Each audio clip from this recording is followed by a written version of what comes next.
EDSA Rush Hour plus Kamuning Flyover Retrofit. Killer combo ng mas bumper-to-bumper na traffic. Sa mga susunod na linggo o buwan, may ilang infrastructure pa sa EDSA ang sasailalim sa preventive maintenance. Kaya ang isa sa nakikitang solusyon na tatalakayin ng Metro Manila Council ang pag-adjust sa mall hours.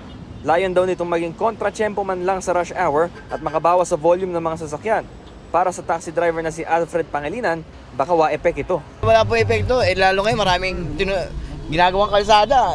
Wala na po, kahit gawa ng kalsada, wala rin po. Talagang sobrang traffic po. Ang pasahero na si Kier Gutierrez di rin masyado bilib.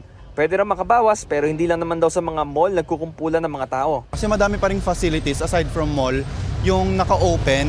So yung tao hindi lang basta though minsan magiging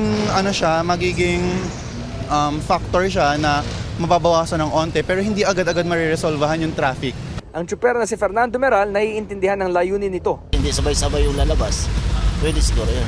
Ang rider naman na si Ron Zulueta nakikita ang potential ng hakbang na ito para maibisan ang traffic.